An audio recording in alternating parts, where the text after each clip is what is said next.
Hello, good morning সবাইকে। আশা করি সবাই খুব ভালো আছেন এবং অনেক সুস্থ আছেন।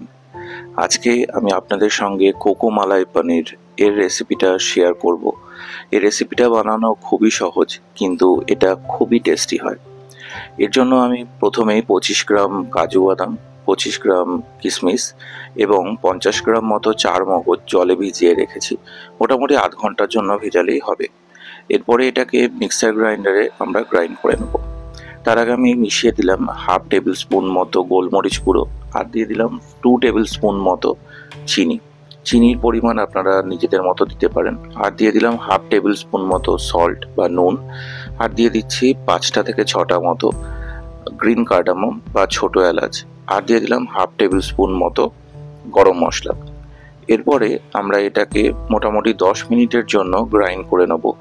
যে পেস্টটা হবে সেটা কিন্তু খুবই স্মুথ পেস্ট বানাতে হবে। আপনারা চাইলে এটাকে ছেঁকেও নিতে পারেন।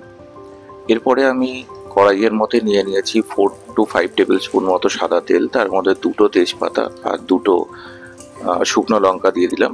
এই রেসিপিটা আপনারা ঘি দিয়েও বানাতে পারেন। এর মধ্যে আমি একটা ক্যাপসিকাম এরকমভাবে কেটে দিয়ে দিলাম। একটু ভাজাভুজি করে নিয়ে আমি এর মধ্যে দিয়ে দিচ্ছি কড়াইশুঁটি। আবারও এটাকে একটুখানি নাড়াচাড়া করে নেব। এরপরে আমি দিয়ে দিলাম বানিয়ে রাখা পেস্টটা। এর মধ্যে আমি অ্যাড করে দিলাম 400 ml মতো জল, মানে যে পেস্টটা ছিল তার মধ্যে জলটা অ্যাড করে আমি ওটা অ্যাড করে দিলাম।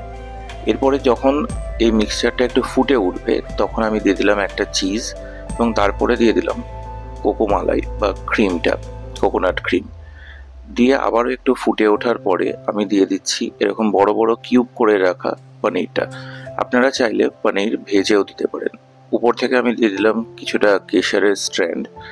এরপরে লাস্টে যখন দেখবেন যে গ্রেভিটা অনেকটা গাঢ় হয়ে এসেছে, আমরা দিয়ে দেবো ওর মধ্যে আমসত্ত্ব। আমসত্ত্বটা আগে দেবেন না, তাহলে দুধটা কিন্তু কেটে যেতে পারে। দেখুন গ্রেভিটা কত সুন্দর থিক এবং কালারটাও খুব সুন্দর এসেছে।